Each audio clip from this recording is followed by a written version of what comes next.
Electra by Sophocles.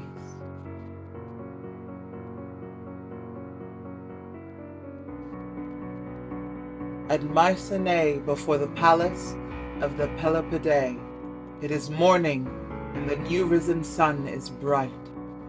The pedagogus, on the left of the spectators, is accompanied by the two youths, Orestes and Pylades.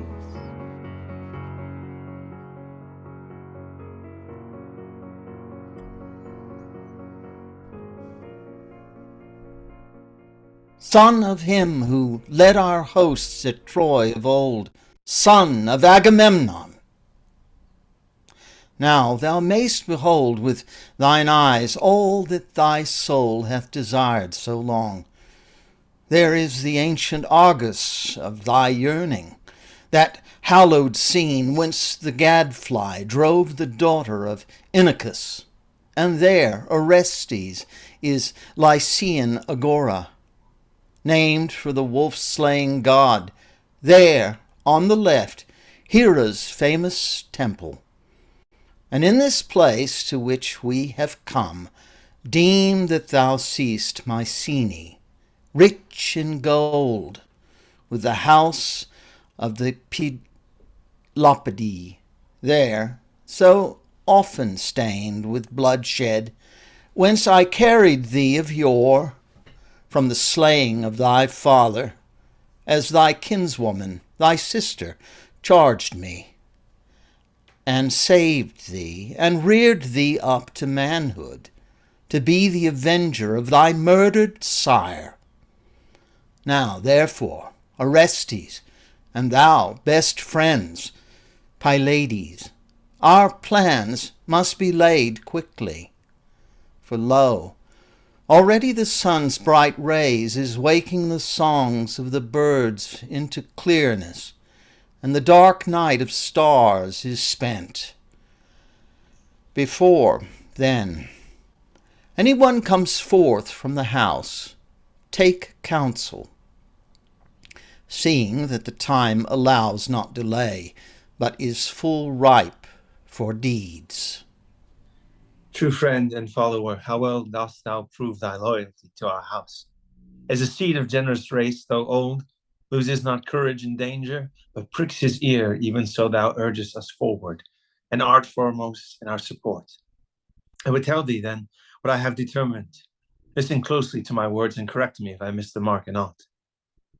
When I went to the Pythian oracle to learn how I might avenge my father on his murderers, Phoebus gave me the response which thou art now to hear, that alone and by stealth, without aid of arms or numbers, I should snatch the righteous vengeance of my hands. Since then, the gods spake to us on this wise: thou must go into yonder house, when opportunity gives thee entrance, and learn all that is passing there, so that thou mayest report to us from sure knowledge. Thine age and the lapse of time will prevent thine from recognizing thee. They will never suspect who thou art, with that silvered hair. Let thy tale be that thou art a Phocian stranger, sent by Phinadius, for he is the greatest of their allies. Tell them and confirm it with thine oath, that Orestes hath perished by a fatal chance, hurled at the Pythian games from his rapid chariot. Be that the substance of thy story. We, meanwhile, will first crown my father's tomb, as the god enjoined, with drink offerings and a luxuriant tribute of severed hair.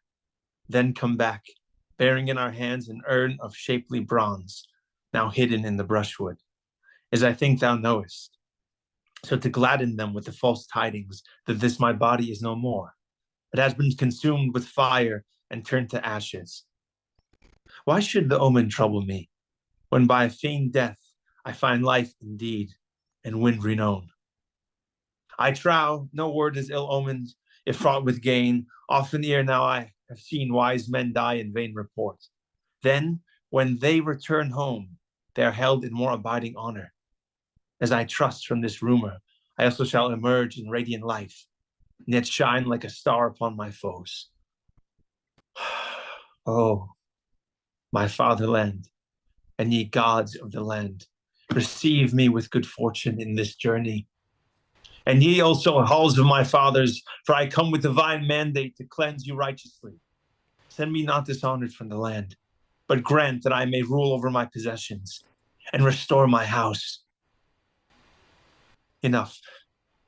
Be it now thy care, old man, to go and heed thy task, and we twain will go forth. For so occasion bids, chief ruler of every enterprise for men. Ah me, ah me. Hark, my son, from the doors methought came the sound of some handmaid moaning within. Can it be the hapless Electra? Shall we stay here and listen to her laments? No, no. Before all else, let us seek to obey the command of Loxias, and thence make a fair beginning by pouring libations to thy sire, that brings victory within our grasp, and gives us the mastery in all that we do.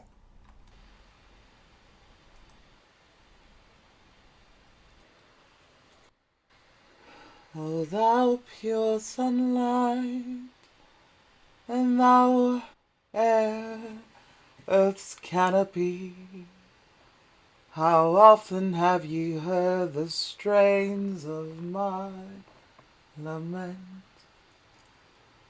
Though wild blows dealt against this bleeding breast, when dark night fails, and my wretched couch in yonder house of woe knows well ere now how I keep the watches of the night, how often I bewail my hapless sire.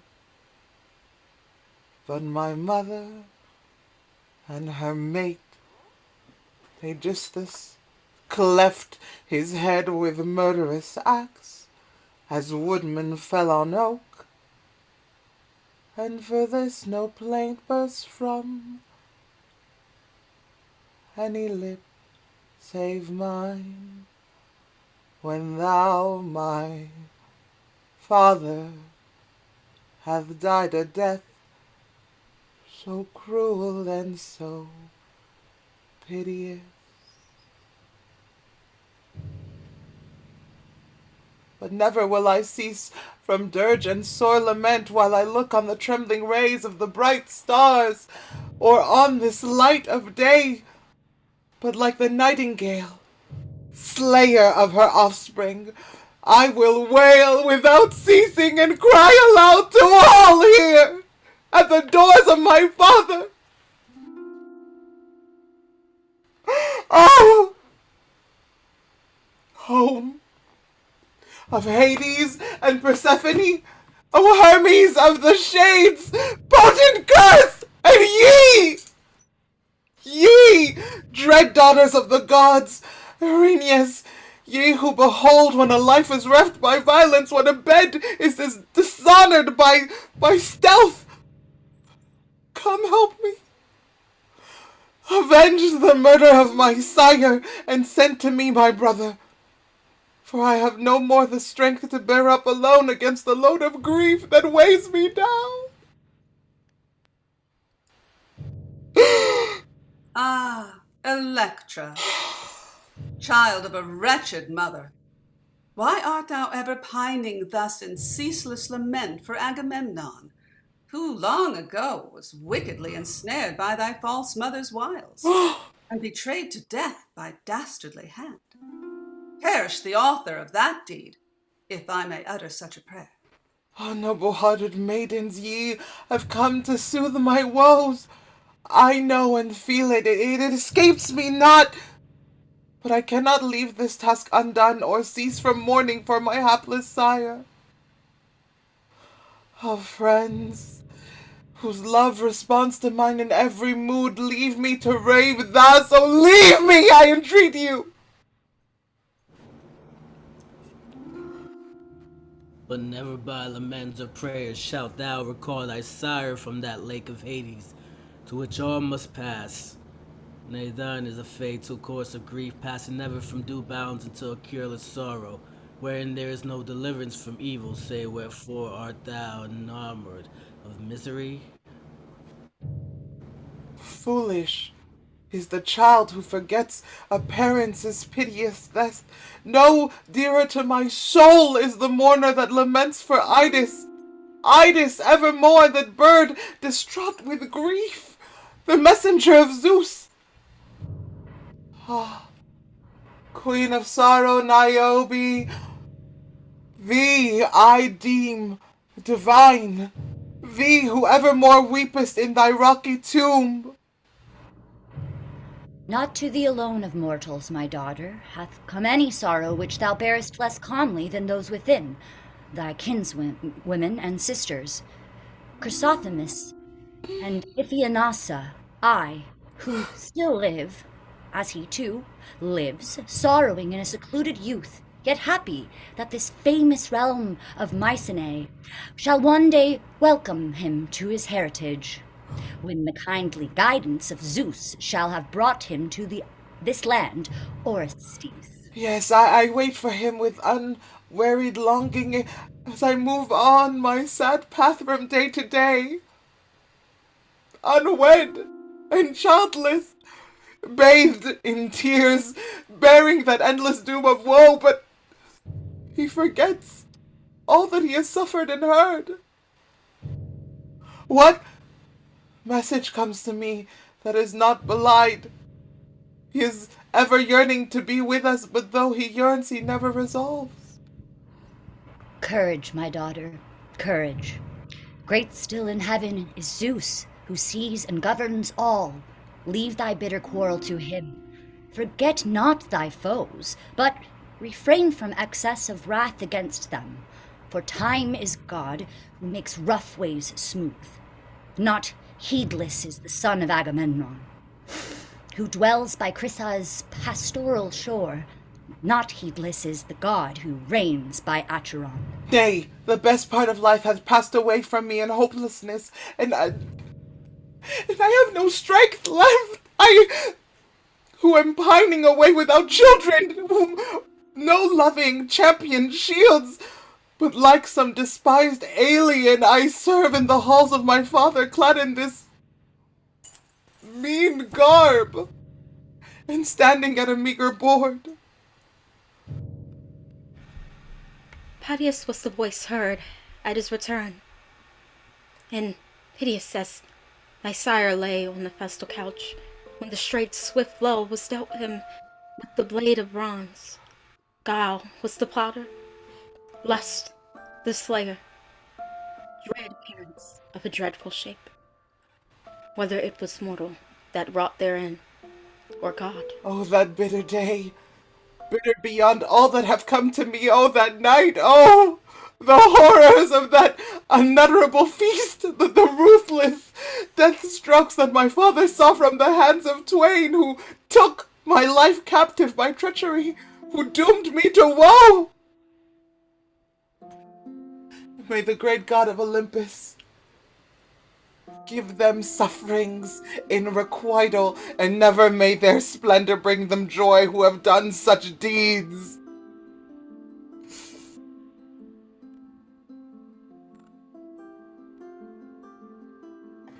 Be advised to say no more. Canst thou not see what the conduct it is, which already plunges thee so cruelly in self-made miseries? Thou hast greatly aggravated thy troubles, ever breeding wars with thy sullen soul. Such strife should not be pushed to a conflict with the strong. I have been forced to it, forced by dread causes. I know my own passion. It escapes me not. But seeing that the causes are so dire, will never curb these frenzied plaints while life is in me. Who indeed, ye kindly sisterhood, who thinks aright, would deem that any word of solace could avail me? Forbear, forbear, my comforters! Such ills must be numbered with those which have no cure. I can never know a respite from my sorrows or a limit to this wailing. At least it is in love, like a true-hearted mother, Oh, that I dissuade thee from adding misery to misery. but what measure is there in my wretchedness? Say, how can it be right to neglect the dead? Was that impiety ever born in mortal? Never may I have praise of such, never, when my lot is cast in pleasant places, may I cling to selfish ease, or dishonor my sire by restraining the winds of shrill lamentation. For if the hapless dead is to lie in dust and nothingness, while the slayers pay not with blood for blood, all regard for man, all fear of heaven will vanish from the earth. I came, my child, in zeal for thy welfare, no less than for mine own. But if I speak not well, then be it as thou wilt, for we will follow thee. I am ashamed, my friends. If ye deem me too impatient for my oft complaining, but since a hard constraint forces me to this, bear with me. How indeed could any woman of noble nature refrain, who saw the calamities of a father's house as I see them by day and night continually, not fading, but in the summer of their strength? I, who first from the mother that bore me have found bitter enmity, next in mine own home I dwell with my father's murderers. They rule over me, and with them it rests to give or to withhold what I need. And then think what number of days I pass when I see Aegisthus sitting on my father's throne, wearing the robes which he wore, and pouring libations at the hearth where he slew my sire, and when I see the outrage that crowns all, the murderer in our father's bed, at our wretched mother's side.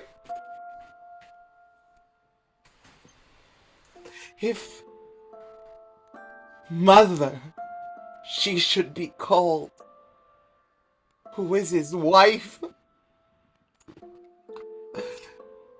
but so hardened is she that she lives with that accursed one, fearing no Enrignes, nay, as if exulting in her deeds, having found the day on which she treacherously slew my father of old.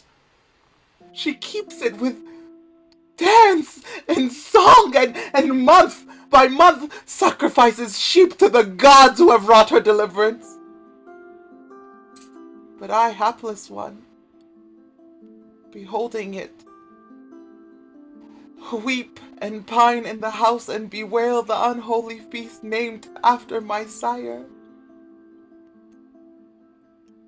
Weep to myself alone, since I may not even indulge my grief to the full measure of my yearning for this woman, in profession so noble, loudly upbraids me with such taunts as these.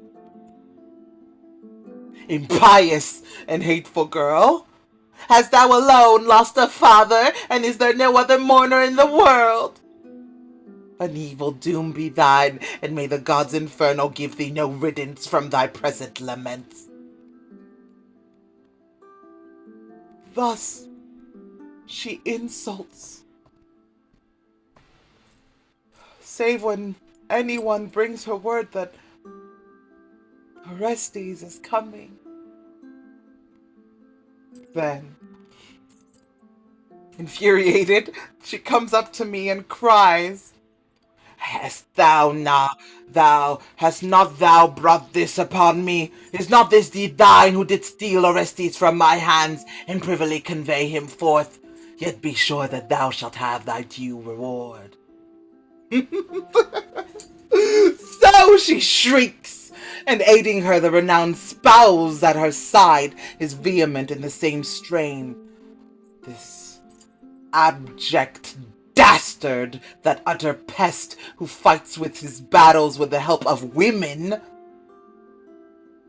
But I, looking ever for Orestes to come and end these woes, languish in my misery, always intending to strike a blow. He has worn out every hope that I could conceive. In such a case, then, friends, there is no room for moderation or for reverence. In sooth, the stress of ills leaves no choice but to follow evil ways.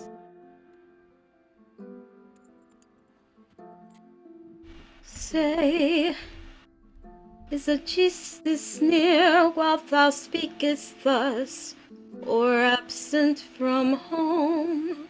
Absent, certainly. Do not think that I should have come to the doors if he had been near, but just now he is afield.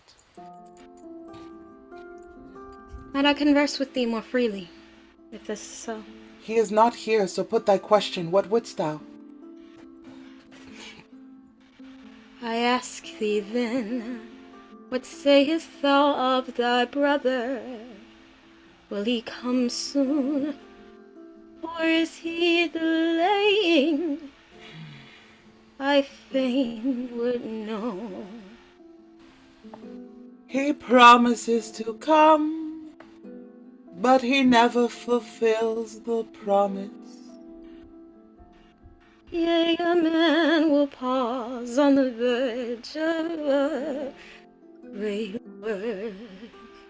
And yet I saved him without pausing.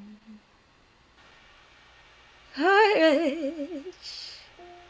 He is too noble to fail his friends. I believe it, or I should not have lived so long. Say no more now, for I see thy sister coming from the house. Chrysanthemum, daughter of the same sire and mother, with sepulchral gifts in her hands, such as are given to those in the world below. My sister, hast thou come forth once more to declaim thus at the public doors? Why wilt thou not learn with any lapse of time to desist from the vain indulgence of idle wrath? Yet this I know, that myself am grieved at our plight. Indeed, could I find the strength, I would show what love I bear them. But now in these troubled waters, 'tis best, methinks, to shorten sail. I care not to seem active without the power to hurt, and would that thine own conduct were the same. Nevertheless, right is on the side of thy choice, not on that which I advise, but if I am to live in freedom, our rulers must be obeyed in all things. Strange indeed that thou, the daughter of such a sire as thine, shouldst forget him and think only of thy mother. All thy admonitions to me have been taught by her. No word is thine. Then take thy choice, to be imprudent or prudent, but forgetful of thy friends, thou who hast just said that, couldst thou find the strength, thou wouldst show thy hatred of them. Yet when I am doing my utmost to avenge my sire, thou givest no aid, but seekest to turn thy sister from her deed.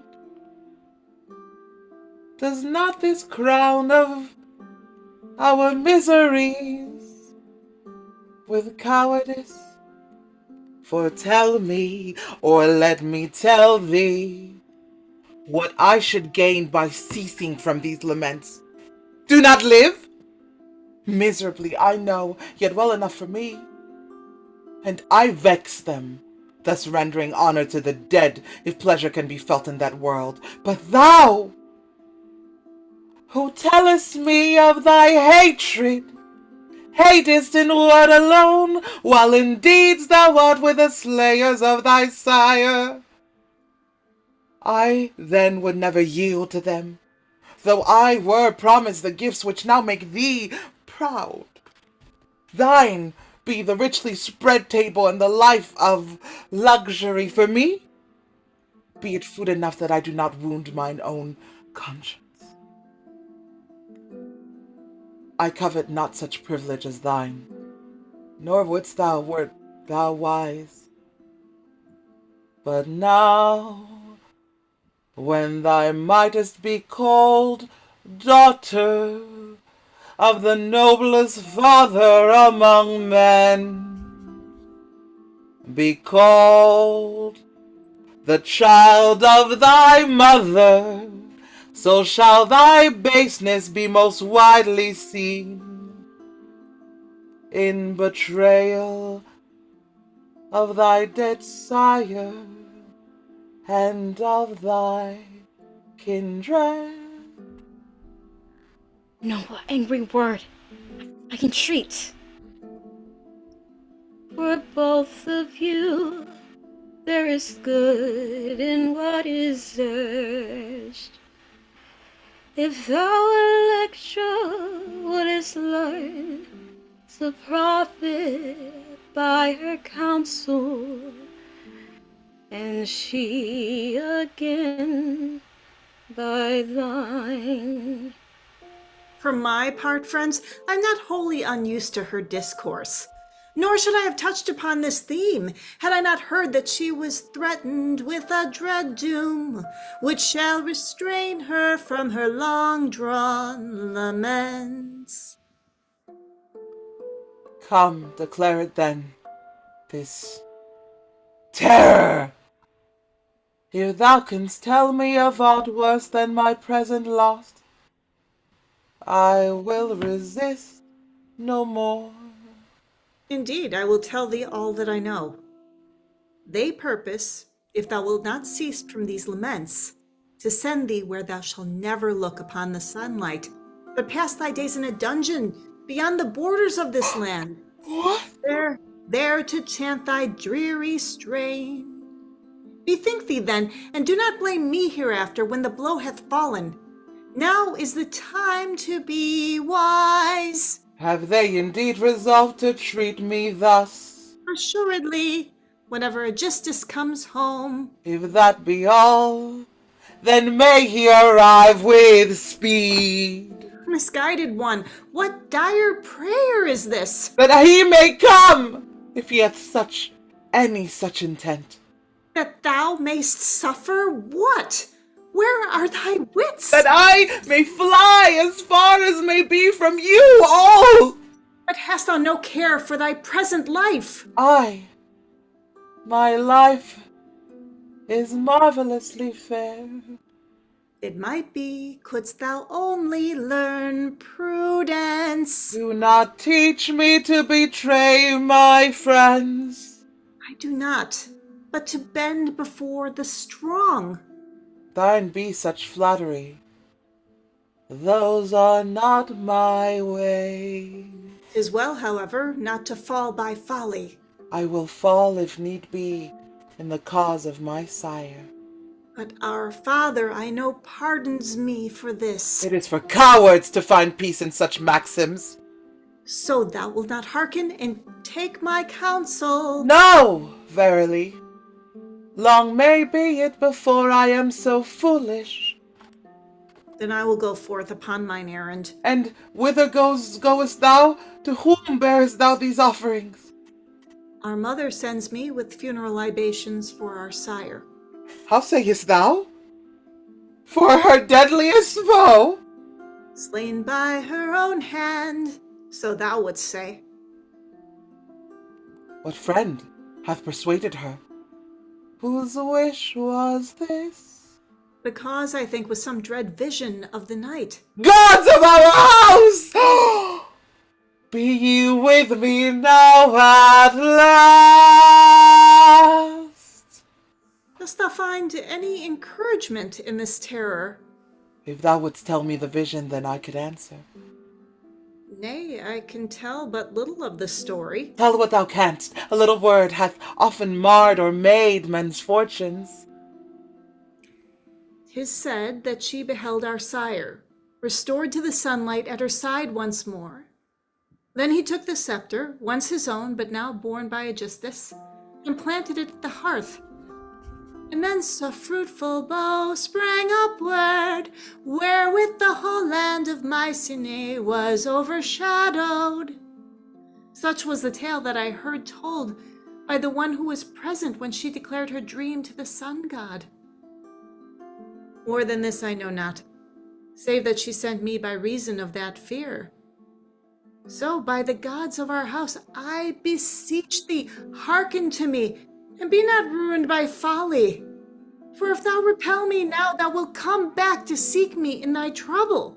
Nay, dear sister, let none of these things in thy hands touch the tomb, for neither custom nor piety allows thee to dedicate gifts or bring libations to our sire from a hateful wife.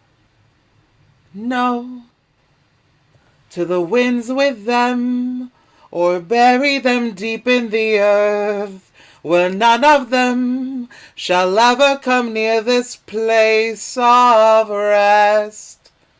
But when she dies, let her find these treasures laid up for her below. And were she not the most hardened of all women, she would never have sought to pour these offerings of enmity on the grave of him whom she slew.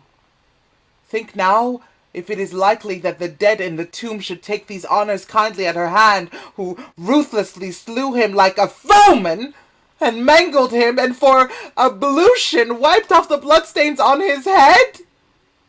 Canst thou believe that these things which thou bringest will absolve her of the murder? It is not possible. No. Cast these things aside. Give him rather a lock cut from thine own tresses, and on my part, hapless that I am, scant gifts these, but my best. This hair, not glossy with unguents, and this girdle decked with no rich ornament. Then fall down and pray that he himself may come in kindness from the world below to aid us against our foes, and that the young Orestes may live to set his foot upon his foes in victorious might, that henceforth we may crown our father's tomb with wealthier hands than those which grace it now. I think that he also had some part in sending her these appalling dreams. Still, sister, do this service, to help thyself and me and him, that most beloved of all men, who rests in the realm of Hades, thy sire and mine. The maiden counsels piously, and thou, friend, wilt do her bidding, if thou art wise. I will. When a duty is clear, reason forbids that two voices should contend, and claims the hastening of the deed. Only when I attempt this task, aid me with your silence, I entreat you, my friends. For should my mother hear of it, methinks I shall yet have cause to rue my venture.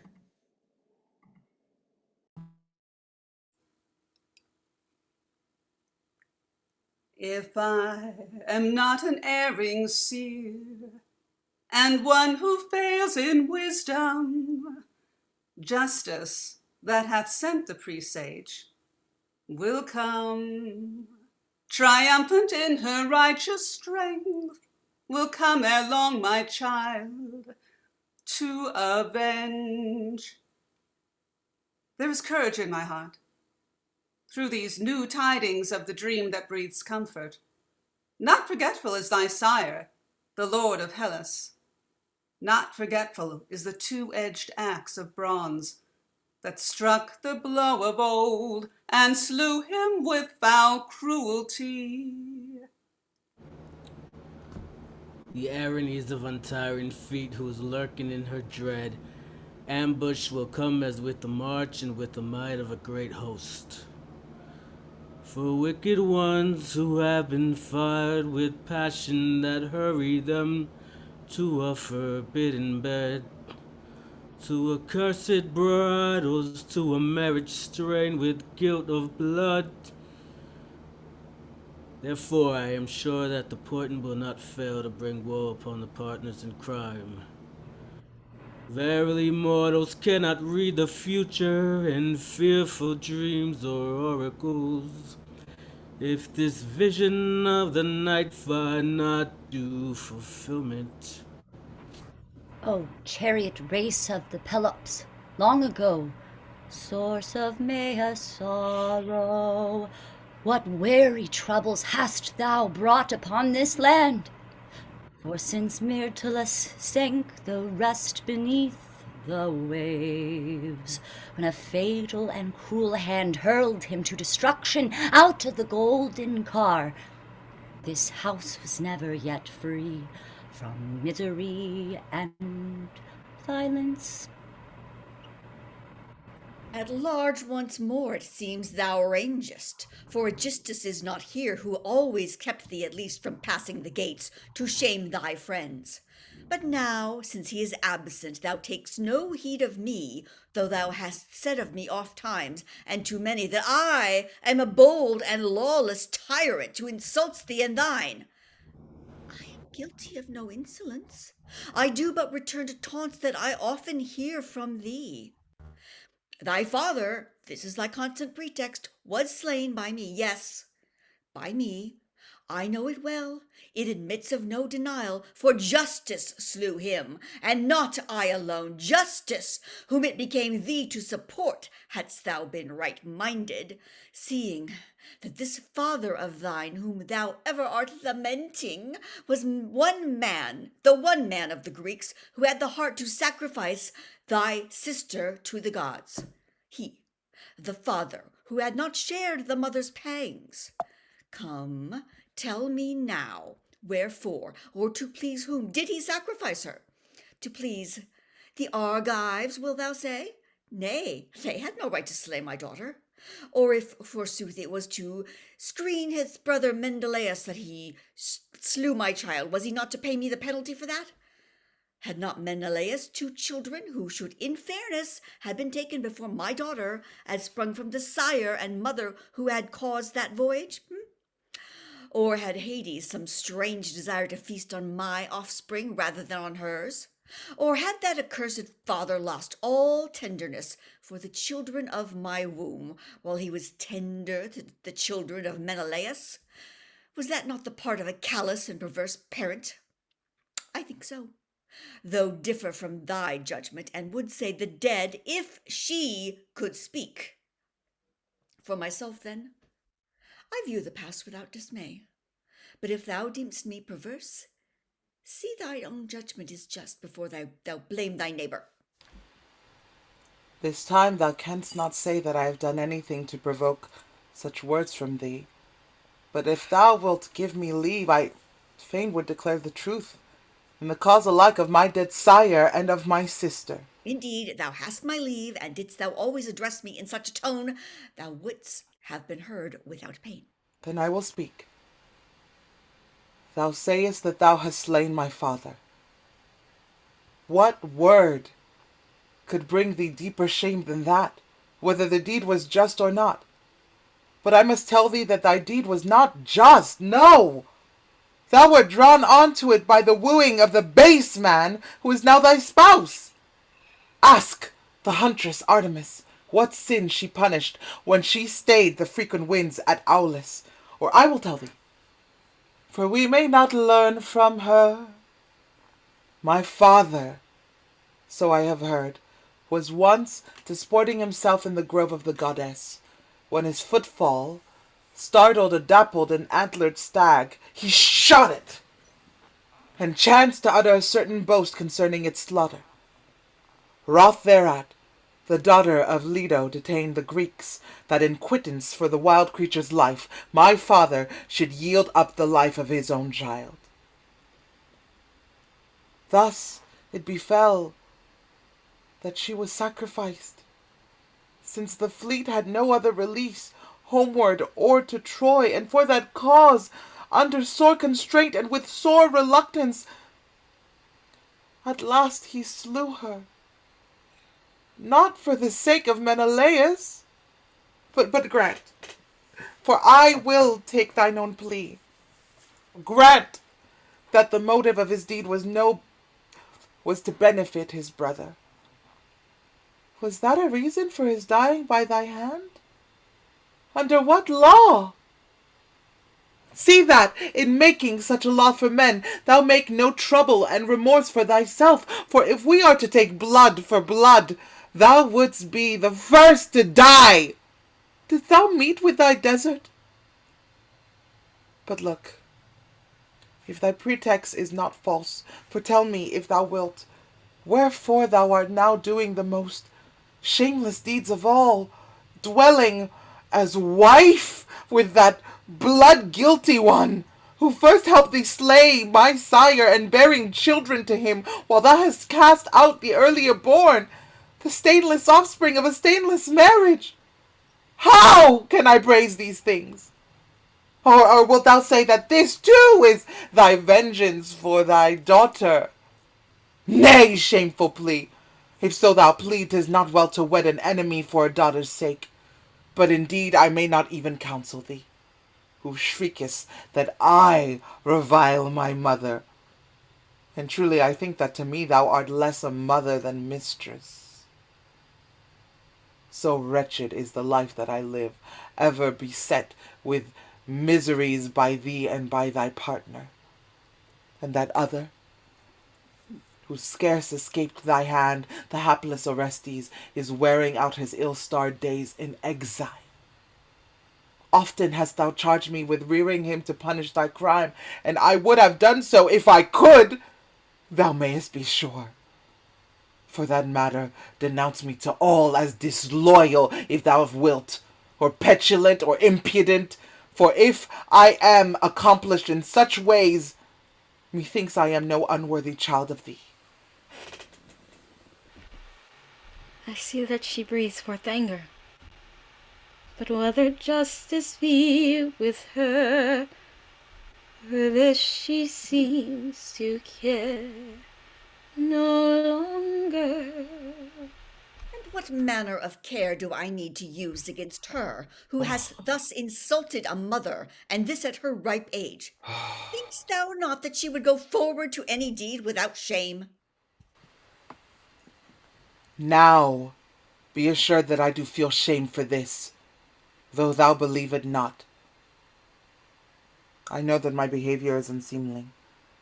And becomes me ill. But then the enmity on thy part and thy treatment compel me and mine own despite to do thus, for base deeds are taught by base. Thou brazen one, truly I and my sayings and my deeds give thee too much matter for words. The words are thine, not mine, for thine is the action, and the acts find the utterance. Now by our Lady Artemis, thou shalt not fail to pay for this boldness as soon as Aegisthus returns. Lo, thou art transported by anger after granting me free speech. Aid hast now no patience to listen? Now wilt thou not hush thy clamor, or even suffer me to sacrifice, when I have permitted thee to speak unchecked? I hinder not. Begin thy rites, I pray thee, and blame not my voice, for I shall say no more.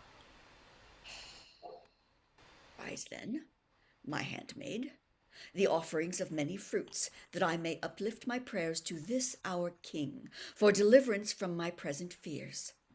Lend now a gracious ear, O Phoebus, our defender, to my words, though they be dark, for I speak not among friends, nor is it meet to unfold my whole thought to the light, while she stands near me, lest with her malice and her garrulous cry she spread some rash rumor throughout the town. But hear me thus, since on this wise I must speak. The vision which I saw last night in doubtful dreams, if it had come for my good grant Lycian king, that it be fulfilled. But if for harm, then let it recoil upon my foes. And if any are plotting to hurl me by treachery from the high estate which is now mine, permit them not. Rather, vouchsafe that, still living thus unscathed, I may bear away o'er the house of the Atridi in this realm, sharing prosperous days with the friends who share them now, and with those of my children from whom no enmity or bitterness pursues me. O Lycian Apollo, graciously hear these prayers, and grant them to us all, even as we ask. For the rest, though I be silent, I deem that thou, a god, must know it. All things surely are seen by the sons of Zeus. Ladies, might a stranger crave to know if this be the palace of the king Aegisthus?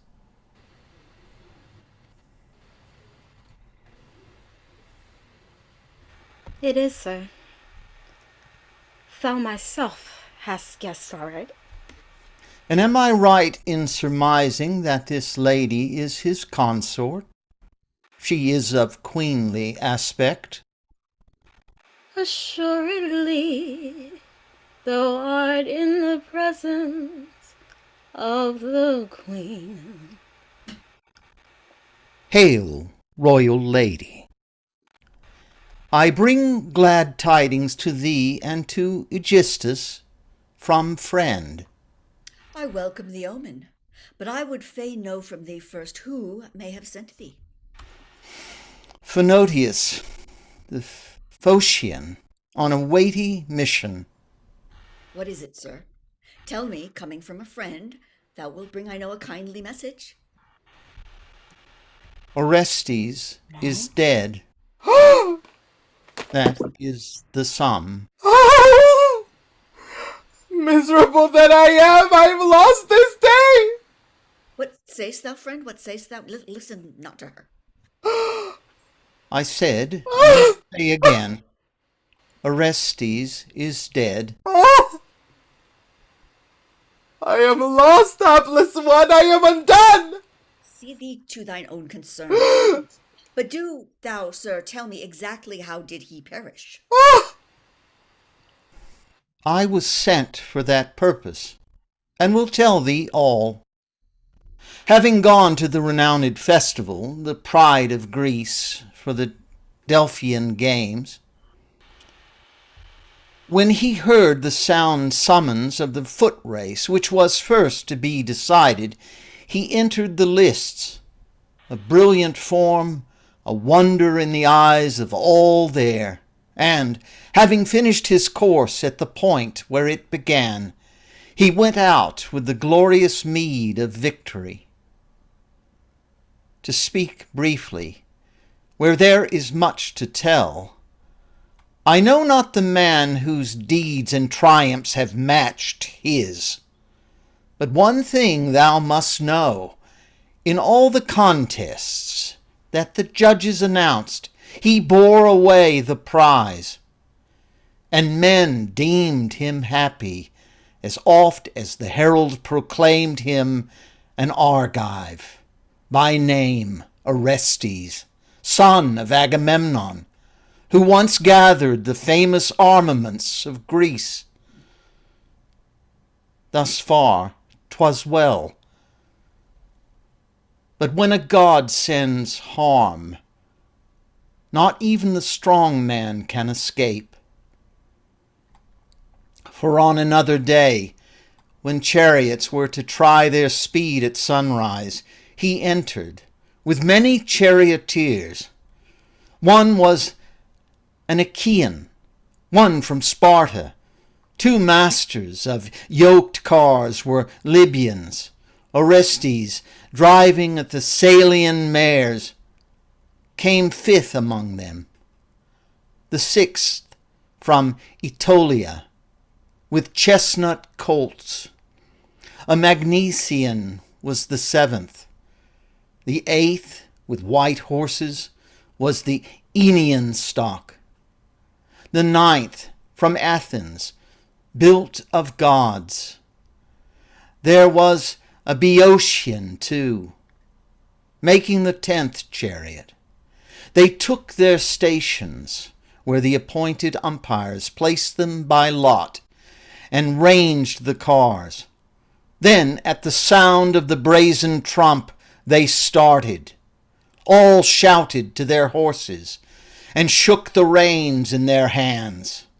The whole course was filled with the noise of rattling chariots. The dust flew upward, and all, in the confused throng, plied their goads unsparingly, each of them striving to pass the wheels and the snorting steeds of his rivals. For alike, at their backs and at their rolling wheels, the breath of the horses foamed and smote. Orestes, driving close to the pillar at either end of the course, almost grazed it with his wheel each time, and, giving rein to the trace horse on the right, checked the horse on the inner side.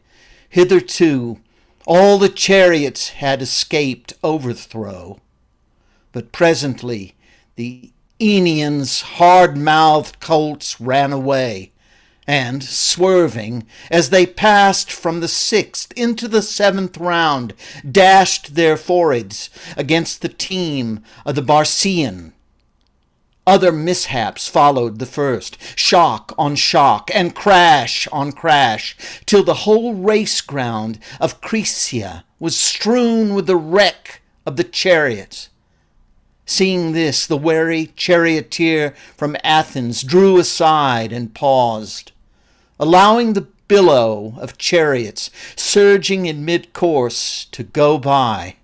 Orestes was driving last, keeping his horses behind, for his trust was in the end. But when he saw that the Athenian was alone left in, he sent a shrill cry ringing through the ears of his swift colts, and gave chase. Team was brought level with team, and so they raced. First one man, then the other, showing his head in front of the chariots. Hitherto the ill-fated Orestes had passed safely through every round, steadfast in his steadfast car. At last, slackening, left his rein while the horse was turning. Unawares he struck the edge of the pillar. He broke the axle box in twain. He was thrown over the chariot rail. He was caught in the shapely reins. And, as he fell on the ground, the colts were scattered into the middle of the course. But when the people saw him fallen from the car, a cry of pity went up for the youth, for he had done such deeds and was meeting such a doom. Now dashed to earth, now tossed feet upward to the sky, till the charioteers, with difficulty checking the career of his horses, loosed him, so covered with blood that no friend who saw it would have known the hapless corpse. Straightway they burned it on a pyre, and chosen men from Phocis are bringing, in a small urn of bronze, the sad dust of that mighty form, to find due burial in his fatherland. Such is my story, grievous to hear if words can grieve. But for us, who beheld the greatest sorrows that these eyes have seen,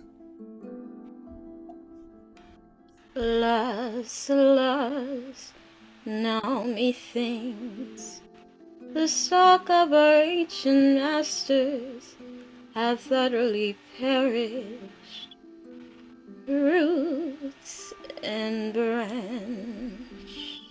Oh, Zeus, what shall I call these tidings? Glad tidings, or dire but gainful?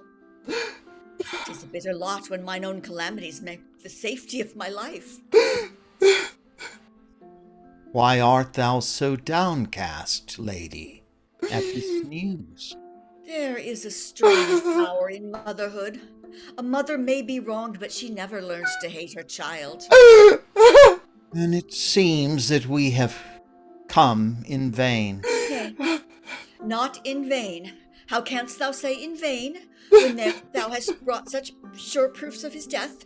His who sprang from mine own life, yet, forsaking me who had suckled and reared him, became an exile and an alien, and after he went out of this land he saw me no more, but charging me with the murder of his sire, he uttered threats against me, so that neither by night nor by day could sweet sleep cover mine eyes, but from the moment to moment I lived in fear of death. Now, however, since this day I am rid of terror from him, and from this girl, that worst plague who shared my home, still she drained my very lifeblood. Now, methinks, for aught that she can threaten, I shall pass my days in peace. Oh, woe is me! Now indeed, Orestes, thy fortune may be lamented. When it is thus with thee, and thou art mocked by this thy mother, is it not well? Not with thee, but his state is well. Here, nemesis of him who hath lately died. She hath heard who should be heard, and hath ordained well. Insult us, for this is the time of thy triumph. Then will not Orestes and thou silence me? We are silenced. Much less should we silence thee. Thy coming, sir, would deserve large recompense if thou had hushed her clamorous tongue. Then I may take my leave, if all is well. Not so. Thy welcome would then be unworthy of me, and of the ally who sent thee. Nay, come thou in, and leave her without, to make loud lament for herself and her friends.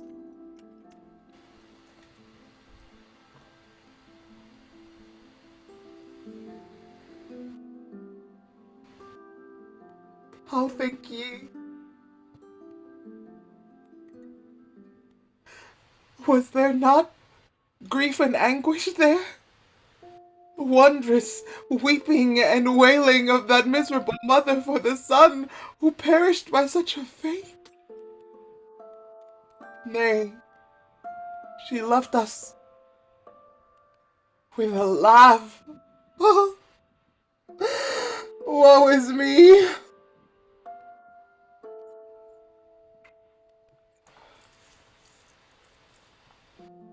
Dearest Orestes,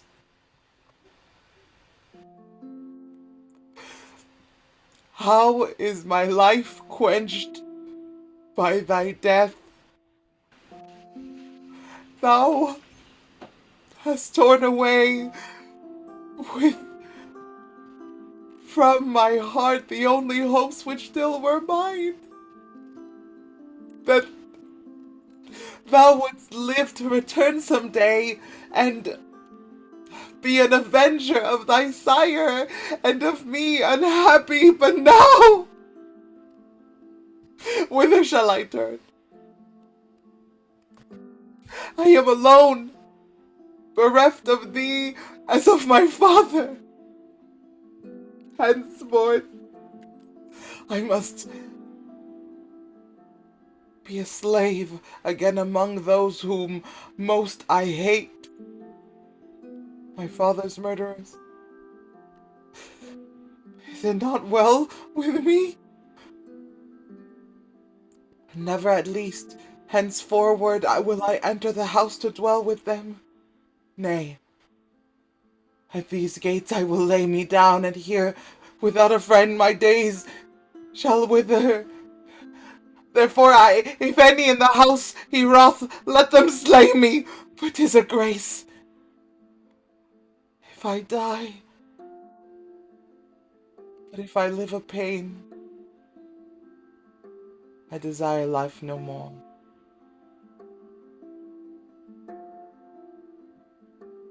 Where are the thunderbolts of Zeus? Or where is the bright sun, if they look upon these things, and brand them not, but rest? Woe, woe, ami, ami.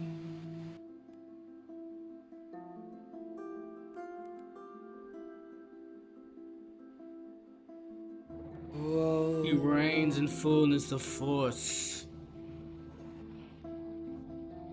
Alas, O daughter, why weepest thou? alas, Utter no rash cry. thou wilt break my heart, How meanest thou? if thou suggest a hope concerning those who have surely passed to the realm below. Thou wilt trample yet more upon my misery. Nay, I know how.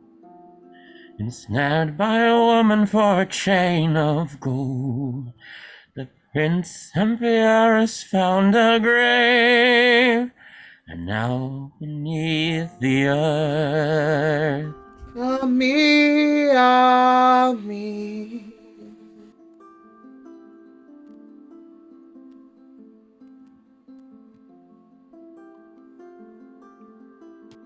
He reigns in fullness of force. Alas, alas, Alas, alas indeed, for the murderess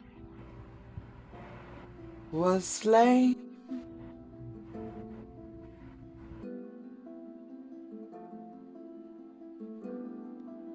I know it, I know it. For a champion arose to avenge the morning dead. But to me no champion remains, for he who yet was left hath been snatched away. Hapless art thou, and hapless is thy lot. Well I know, I that too well, I whose life is a torrent of woes, dread and dark, a torrent that surges through all the months. We have seen the course of thy sorrow. Cease then to divert me from it when no more. How sayest thou? When no more can I have the comfort of hope from a brother, the seed of the same noble sire. For all men, it is appointed to die. What? To die as that ill-starred one died, amid the tramp of racing steeds, entangled in the reins that dragged him. Cruel was his doom beyond thought. Yea, surely, when in foreign soil, without ministry of my hands, Alas, he is buried, ungraced by me, with sepulture or with tears. Joy wings my feet, dear sister, not careful or seemliness, if I come with speed, for I bring joyful news, to relieve thy long sufferings and sorrows. And whence couldst thou find help for my woes whereof no cure can be imagined? Orestes is with us. Know this from my lips in living presence, as surely as thou seest me here. What? Art thou mad, poor girl? Art thou laughing at my sorrows and thine own? Nay, by our father's hearth, I speak not in mockery. I tell thee that he is with us indeed. Woe is me! And from whom hast thou heard this tale, which thou believest so lightly? I believe it on mine own knowledge, not on hearsay. I have seen clear proofs. What hast thou seen, poor girl, to warrant thy belief? Whither, wonder, hast thou turned thine eyes, that thou art fevered with baneful fire? Then for the gods' love, listen, that thou mayest know my story, before deciding whether I am sane or foolish. Speak on, then, if thou findest pleasure in speaking. Well, thou shalt hear all that I have seen. When I came to our father's ancient tomb, I saw that streams of milk had lately flowed from the top of the mound, and that his sepulchre was encircled with garlands of all flowers that blow. I was astonished at the sight, and peered about, lest haply someone should be close to my side. But when I perceived that all the place was in stillness, I crept nearer to the tomb. And on the mound's edge, I saw a lock of hair, freshly severed. And the moment that I saw it, a familiar image rushed upon my soul, telling me that there I beheld a token of him who I most love, Orestes. Then I took it in my hands and uttered no ill-omened word, but the tears of joy straightway filled mine eyes, and I know well, as knew then, that this fair tribute has come from none but him. Whose part else was that save mine and thine? And I did it not, I know, nor thou. How shouldst thou?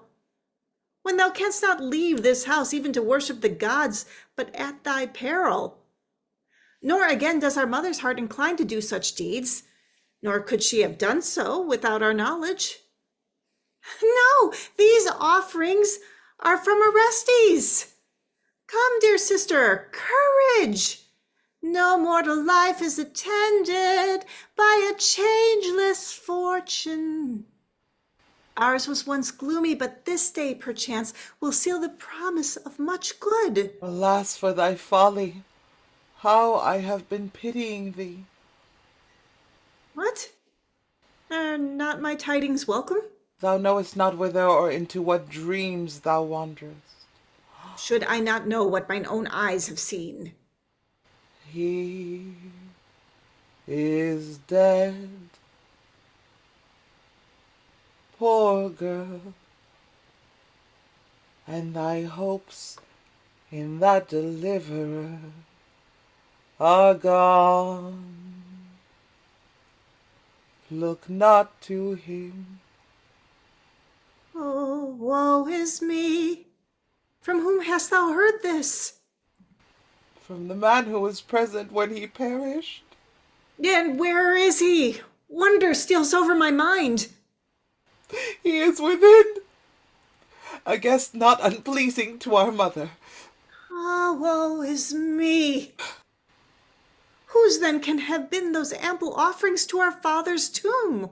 Most likely, I think, someone brought these gifts in memory of the dead Orestes. Oh, hapless that I am!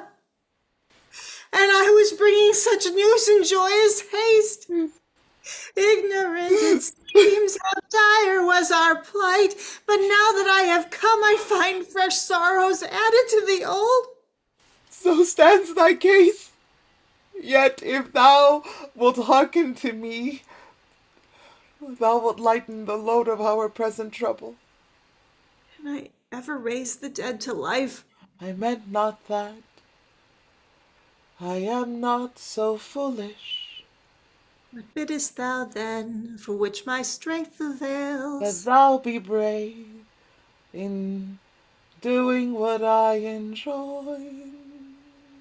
Nay, if any good can be done, I will not refuse. Remember, nothing succeeds without toil.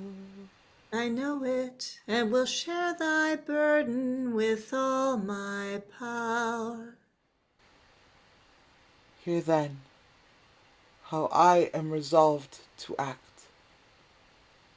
As for the support of friends, thou thyself must know that we have none. Hades hath taken our friends away, and we two are left alone. I, so long as I heard that my brother still lived and prospered, had hopes that he would yet come to avenge the murder of our sire, but now that he is no more, I look next to thee, not to flinch from aiding me, thy sister, to slay our father's murderer, Aegisthus. I must have no secret from thee more. How long art thou to wait inactive? What hope is left standing to which thine eyes can turn? Thou hast to complain that thou art robbed of thy father's heritage. Thou hast to mourn that thus far thy life is fading without nuptial song or wedded love. Nay, and do not hope that such joys will ever be thine. Aegisthus is not so ill-advised as ever to permit that children should spring from thee or me for his own sure destruction. But if thou wilt follow my counsels first, thou wilt win praise of piety from our dead sire below, and from our brother too. Next thou shalt be called free henceforth, as thou wert born, and shalt find worthy bridals, for noble natures draw the gaze of all. Then seest thou not what fair fame thou wilt win for thyself and for me by hearkening to my word? What citizen or stranger, when he sees us, will not greet us with praises such as these? Behold! Behold these two sisters, my friends, who saved their father's house, who when their foes were firmly planted of yore, took their lives in their hands, and stood forth as avengers of blood. Worthy of love are these twain, worthy of reverence from all, at festivals and wherever the folk are assembled. Let these be honored of all men for their prowess. Thus will everyone speak of us, so that in life and in death our glory shall not fail. Come, dear sister, hearken.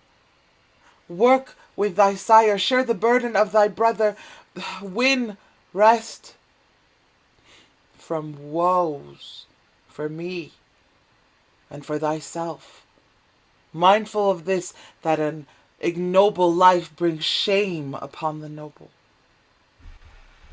In such cases as this, forethought is helpful for those who speak and those who hear. Yea, and before she spake, my friends, were she blessed with a sound mind, she would have remembered caution, as she doth not remember it. Now whither canst thou have turned thine eyes, that thou art arming thyself with such rashness, and calling me to aid thee?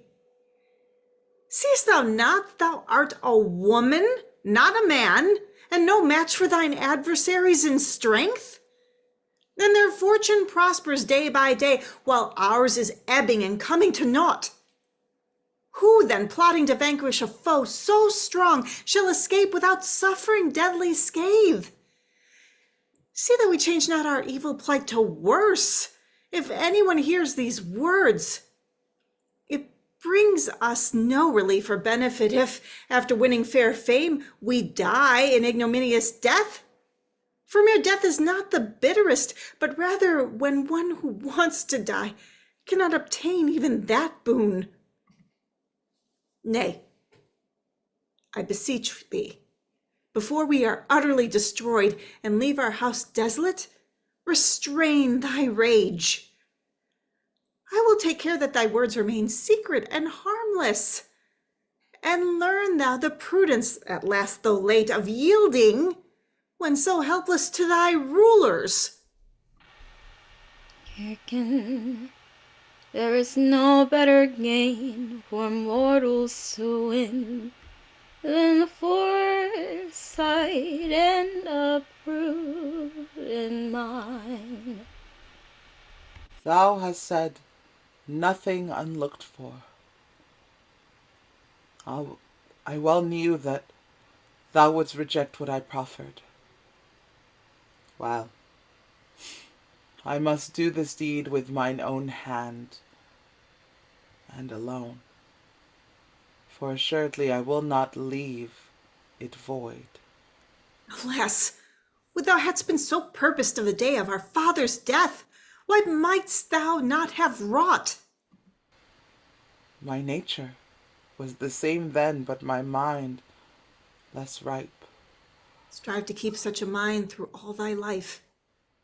These counsels mean that thou wilt not share my deed. No, for the venture is likely to bring disaster. I admire thy prudence. Thy cowardice I hate. I will listen not less calmly when thou praise me.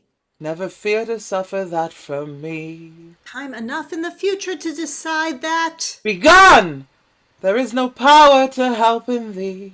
Not so, but in thee no mind to learn. Go, declare all this to thy mother.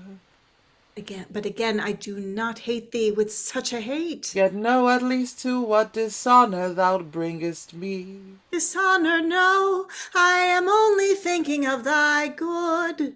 Am I bound, then, to follow thy rule of right? When thou art wise, and thou shalt be our guide. Sad that one who speaks so well should speak amiss.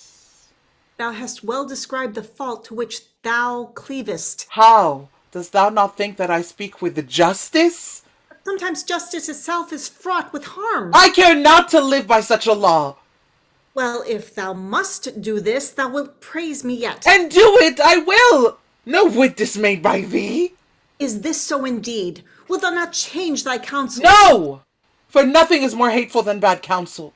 Thou seemst to agree with nothing that I urge. My resolve is not new, but long since fixed. Then I will go. Thou canst not be brought to approve my words, nor to commend thy conduct. Nay, go within. Never will I follow thee, however much thou mayst desire it. It were great folly even to attempt an idle quest.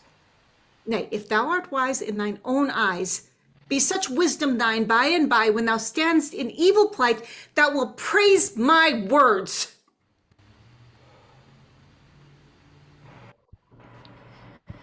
When we see the birds of air with sure instinct, careful to nourish those who give them life and nature, why do we not pay these depths in like measure?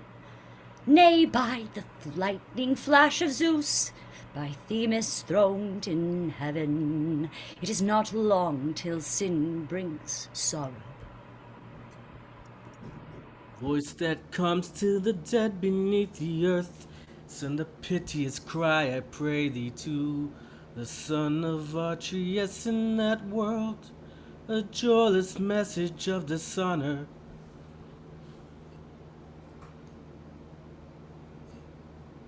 Tell him that the fortunes of this house are now distempered, while among his children strife of sister with sister hath broken the harmony of loving days. Electra, forsaken, braves the storm alone. She bewails away, hapless one, her father's fate, like the nightingale, unwearied in lament. She recks not of death, but is ready to leave the sunlight, could she but quell the two furies of her house. Who shall match such noble child of noble sire? No generous soul designs, by a base life, to cloud a fair repute, and leave a name inglorious, as thou too, O my daughter, hast chosen to mourn all thy days with those that mourn, and hast spurned dishonor, that thou mightest win at once a twofold praise, as wise and as the best of daughters. May I yet see thy life raised in might and wealth above thy foes, even as now it is humbled beneath their hand. For I have found thee in no prosperous estate, and yet for observance of nature's highest laws, winning the noblest renown by thy piety towards Zeus.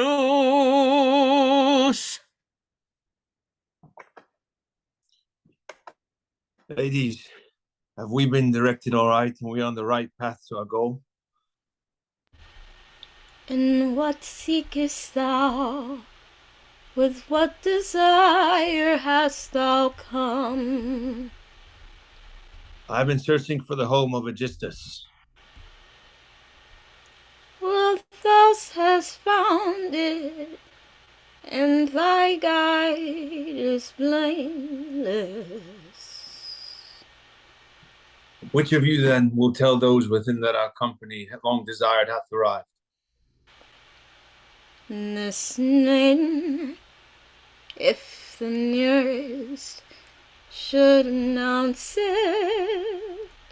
I pray thee, mistress, make it known in the house that certain men of Phois seek a justice. Oh, woe is me. Surely ye are not bringing the visible proofs of that rumor which we heard.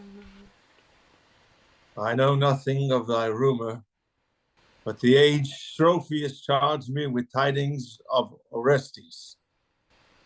What are they, sir? Ah, how I thrill with fear. He is dead, and in a small urn, as thou seest, as we bring the scanty relics home. Ah, me, unhappy, there at last before mine eyes, I see that woeful burden in your hand.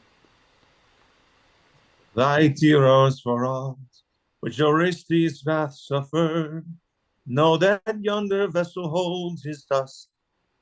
Ah, sir, allow me then, I implore thee, if this urn indeed contains him, to take it in mine hands, that I may weep and wail, not for these ashes alone, but for myself and for all our house herewith. Bring it and give it to her, whoever she be, for he who begs this boon must be one who wished him no evil, but a friend, or haply a kinswoman in blood.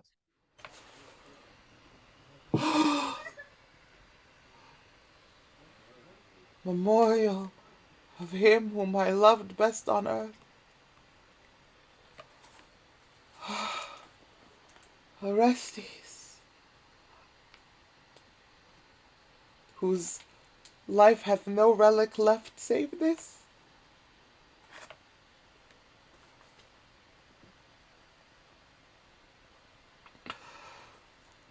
How far from the hopes with which I sent thee forth is the manner in which I receive thee back.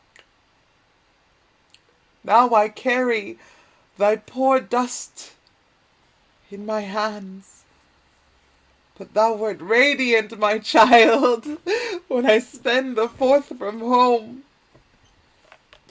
Would that I had yielded up my breath ere with these hands I stole thee away and sent thee to a strange land, and rescued thee from death, that so thou mightest have been stricken down on that selfsame day, and had thy portion in the tomb of thy sire.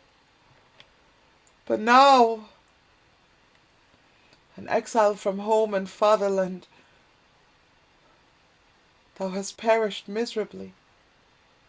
Far from thy sister, woe is me! These loving hands have not washed or decked thy corpse, nor taken up, as was meet, their sad burden from the flaming pyre. No! The hands of strangers! Hapless one, thou hast had those rites, and saw it come to us, a little dust in a narrow urn. Oh, woe is me for my nursing long ago! So vain that I oft bestowed on thee with loving toil. Ay, for thou wast never thy mother's darling so much as mine. Nor was any in the house thy nurse but I. And by thee I was ever called sister. But all this hath vanished in a day with thy death, like a whirlwind. Thou hast swept all away with thee. My father is gone. I am dead in regard to thee. Though thyself hast perished, our foes exult that the mother who is none is mad with joy. She of whom thou didst oft send me secret messages, thy herald, saying that thou thyself wouldst appear as an avenger, but our evil fortune, thine and mine, had reft all that away, and hath sent thee forth unto me thus, no more the form that I loved so well, but ashes and an idle shade. Ah me, O piteous dust! Alas, thou dear love, sent on a dire journey, thou hast undone me. Undone me indeed, O brother mine.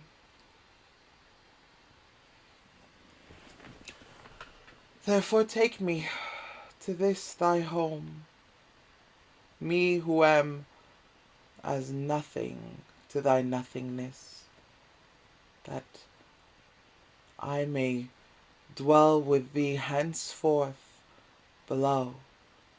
For when thou wert on earth we shared alike, and now I fain would die, that I may not be parted from thee in the grave, for I see now that the dead have rest from pain.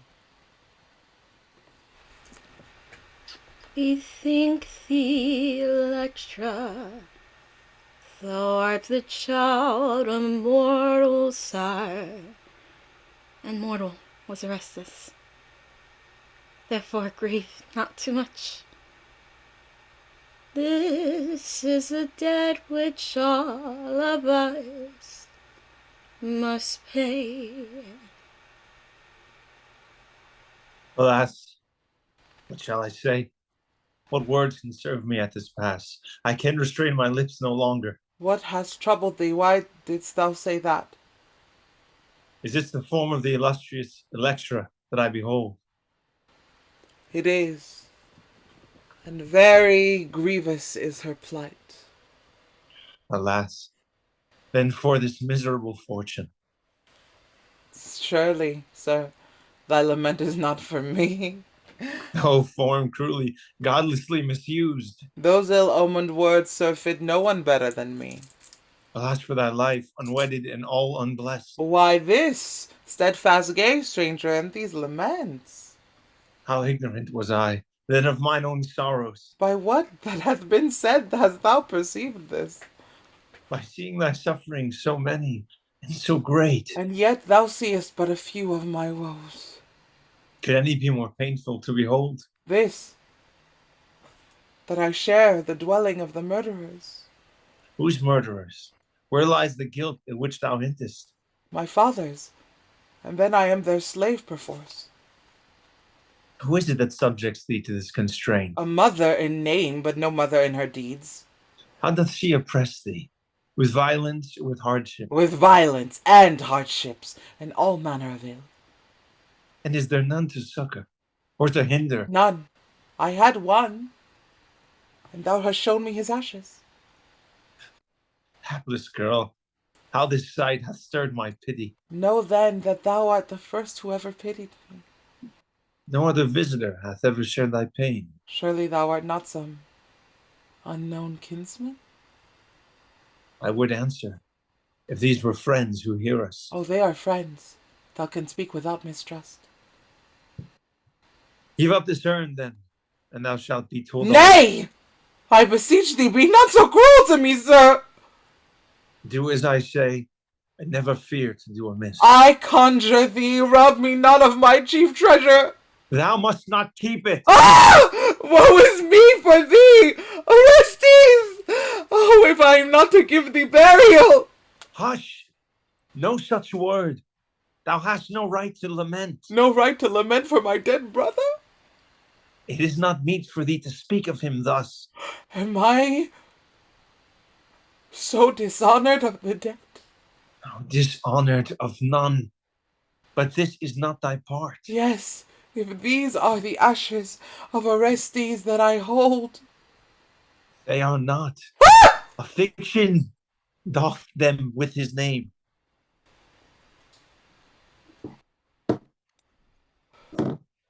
And where is that unhappy one's tomb? There is none. The living have no tomb. What sayest thou, boy? Nothing that is not true. The man is alive? If there be life in me. What? Art thou he? Look at this signet. Once our fathers, and judge if I speak truth. Oh, blissful day! Blissful in very deed. Is this thy voice? Let no other voice reply. Do I hold thee in my arms? As mayest thou hold me always. Oh, dear friends and fellow citizens, behold! Orestes here, who was fain dead, and now by thy feigning hath come safely home. You see him, daughter? And for this happy fortune, a tear of joy trickles from our eyes. Offspring of him who I loved best, thou hast come even now. Thou hast come and found and seen her, whom thy heart desired. I am with thee, but keep silence for a while. What meanest thou? 'Tis better to be silent, let someone within should hear. Nay, by ever Virgin Artemis, I will never stoop to fear women. Stay-at-homes, vain burdens of the ground. Yet remember that in women too dwells the spirit of battle. Thou hast had good proof of that, I ween. Alas, ah me, thou hast reminded me of my sorrow, one which from its nature cannot be veiled, cannot be done away with, cannot forget. I know this also, but when occasion prompts, then will be the moment to recall those deeds. Each moment of all time, as it comes, would be meet occasions for these my just complaints. Scarcely now have I had my lips set free. I grant it, therefore guide thy freedom. What must I do? When the season serves not, do not wish to speak too much. Nay, who could fitly exchange speech for such silence when thou hast appeared? For now I have seen thy face beyond all thought and hope. Thou sawest, when the gods moved me to come. Thou hast told me of a grace above the first. If a god hath indeed brought thee to our house, I acknowledge therein the work of heaven.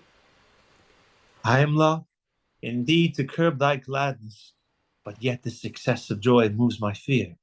O thou, who after many a year hast deigned thus to gladden mine eyes by thy return, do not, now that thou hast seen me in all my woe, What is thy prayer? do not rob me of the comfort of thy face. Oh, do not force me to forego it. I should be wroth indeed if I saw another attempt it. My prayer is granted? Canst thou doubt? Ah! Friends! I heard a voice that I could never have hoped to hear, nor could I have restrained my emotion in silence and without cry when I heard it. Oh me! But now I have thee.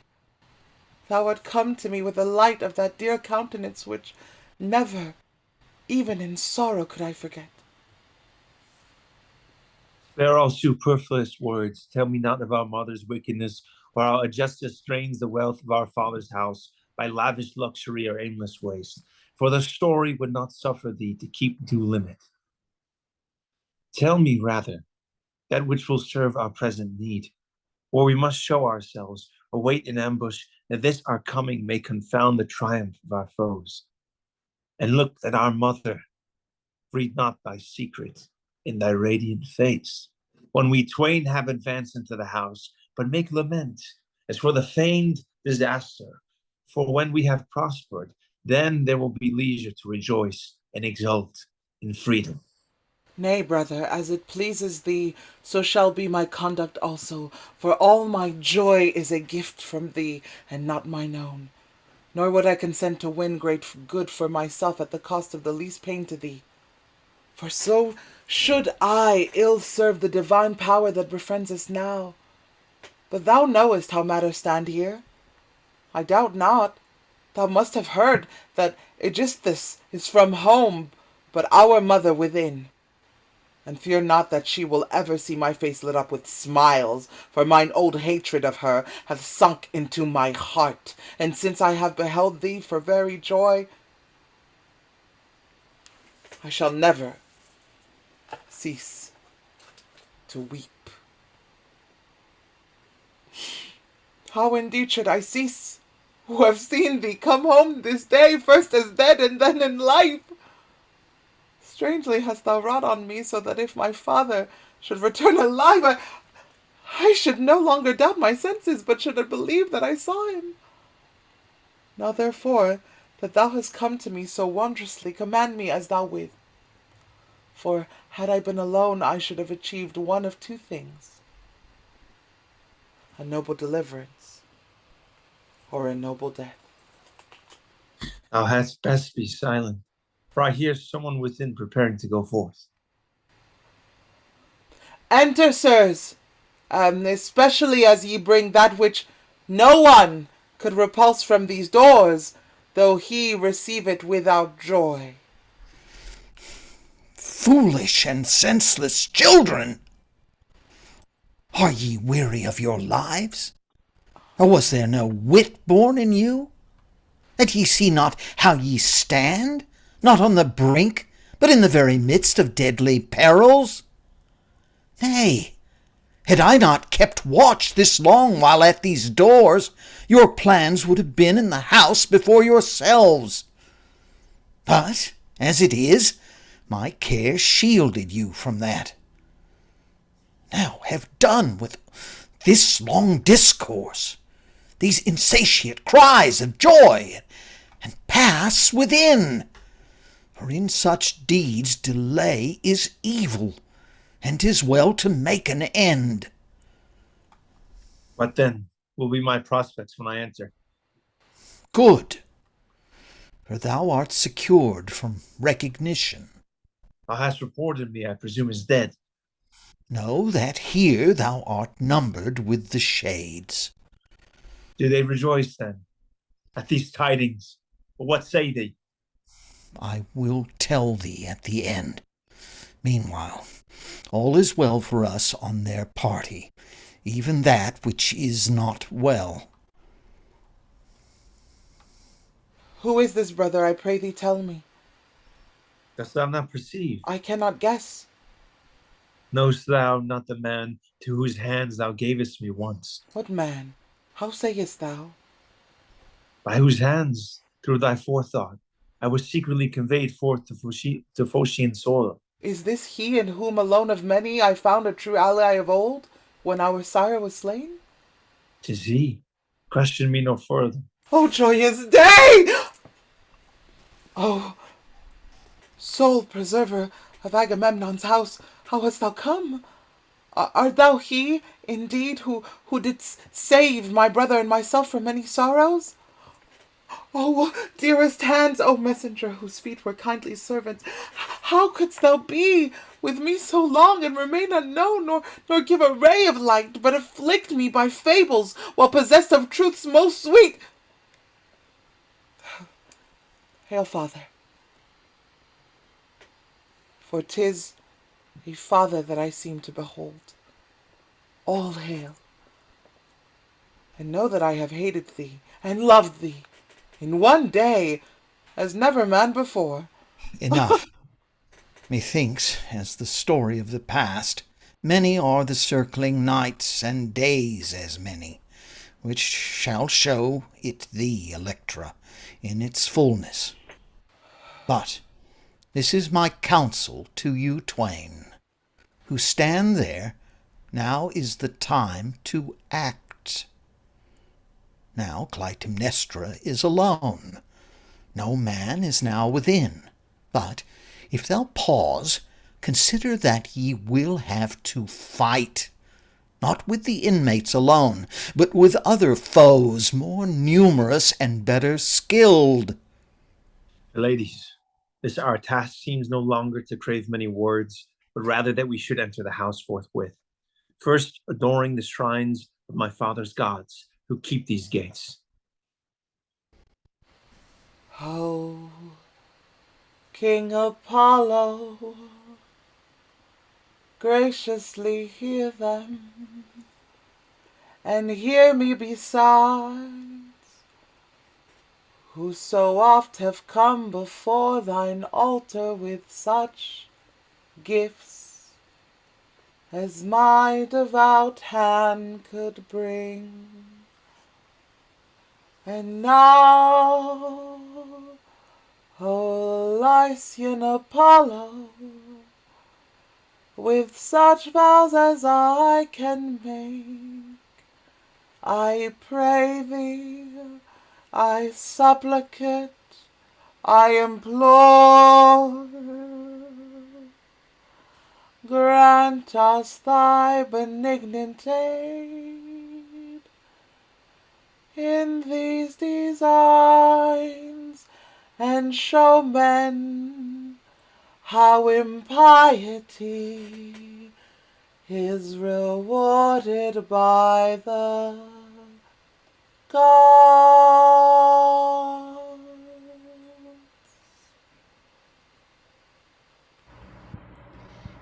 Behold how Eris moves onward, breathing deadly vengeance, against which none may strive. Even now the pursuers of dark guilt have passed beneath yon roof, the hounds which none may flee. Therefore the vision of my soul shall not tarry in suspense. The champion of the spirits infernal is ushered with stealthy feet into the house, the ancestral palace of his sire, bearing keen-edged death in his hands, and Hermes, son of my eye, who hath shrouded the guile in darkness, leads him forward even to the end, and delays no more. Ah, dearest friends, in a moment the men will do the deed, but wait in silence. How is it? What do they do now?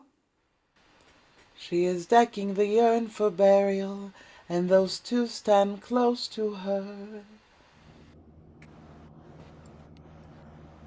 And why hast thou sped forth? To guard against just this, entering before we are aware.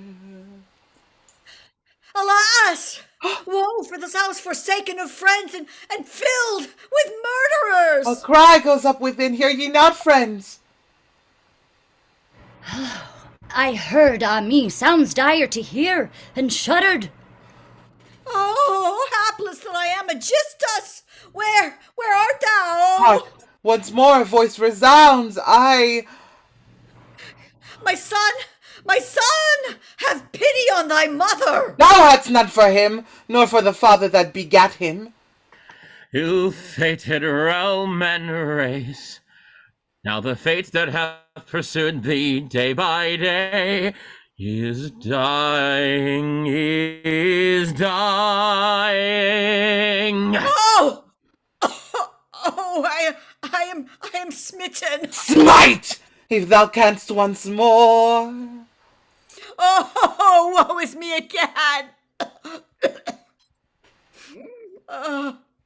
Would that the woe were for Aegisthus thus, too. The curses are at work, the buried live, blood flows for blood, drained from the slayers by those who died of yore.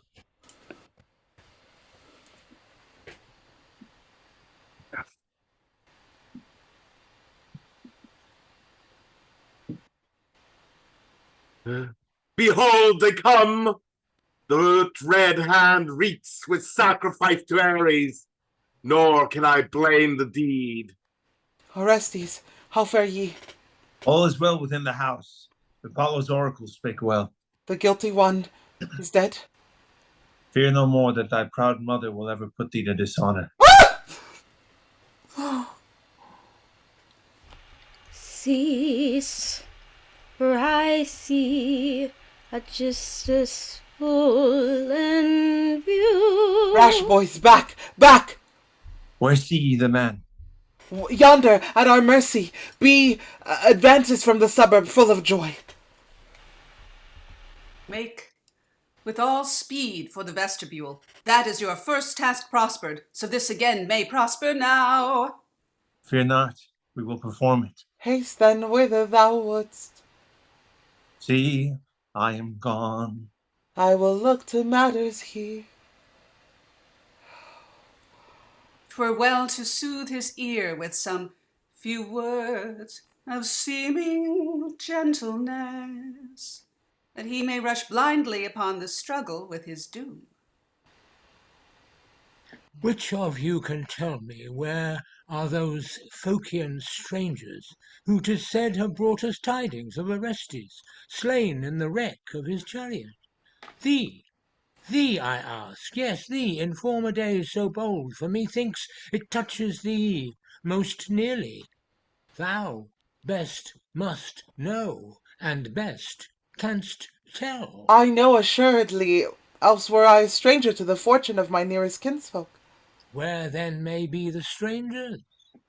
Tell me. Within, they have found a way to the heart of their hostess.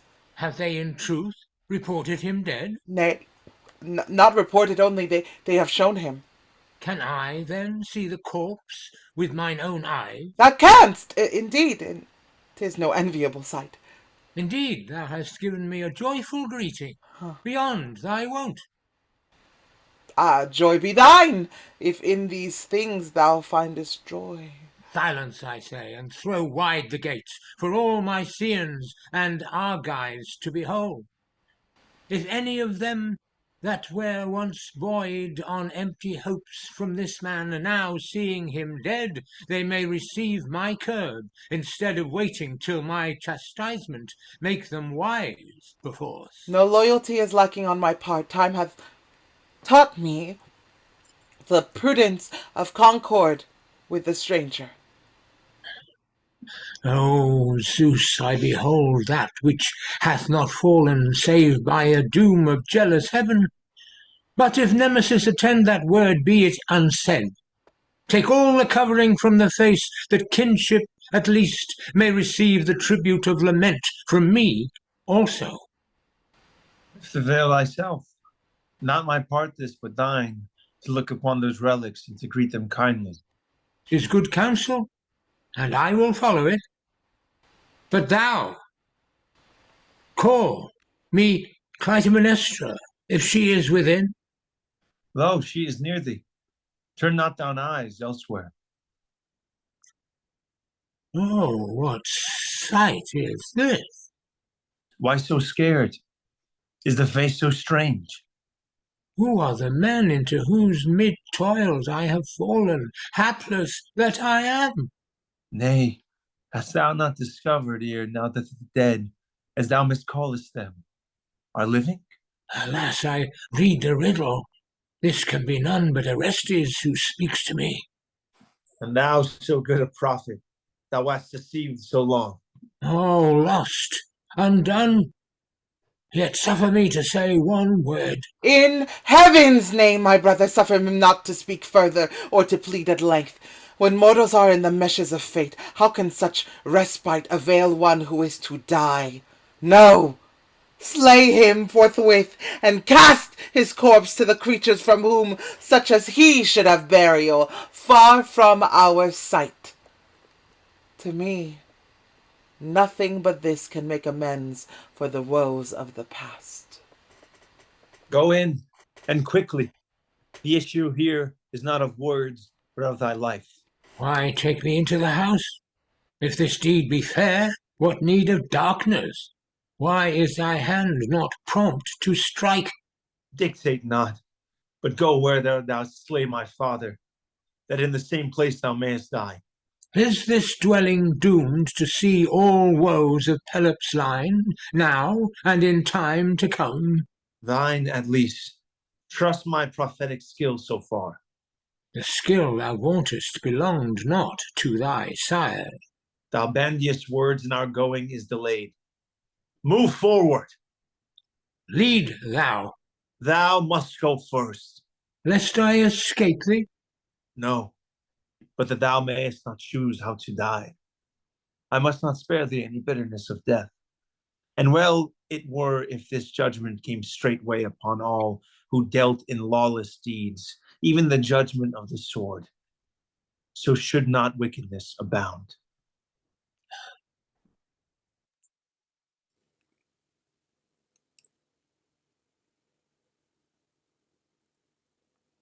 O house of House of Atreus, Atreus, through though how many sufferings sufferings hast thou come forth at last at in last in freedom, How many freedom, crowned with crowned good, with by goodness, this day's by this day's enterprise. days enterprise?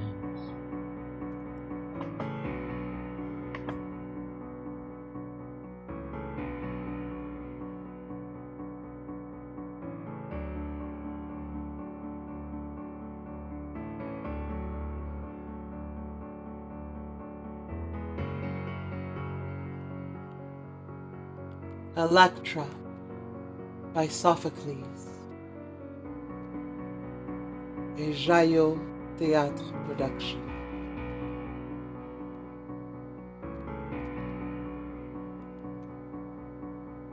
As Orestes, Brian Albert Isaac. As Electra, Jacqueline Elizabeth. As Chrysothemis, Carla Wren.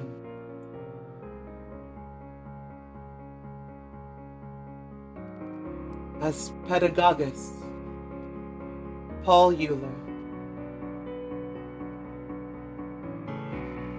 As Clytemnestra, Paula K. Long. As Aegisthus,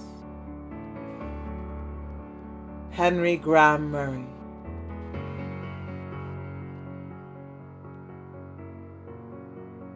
As Pylades,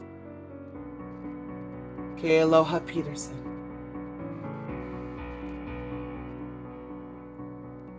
The leader of the chorus, Destiny Whitaker. And the rest of the chorus of people of my Sine, Marsha French, Haley Elizabeth Bayermeister, Ollie Phillips, Chris Emmanuel, and Kealoha Peterson.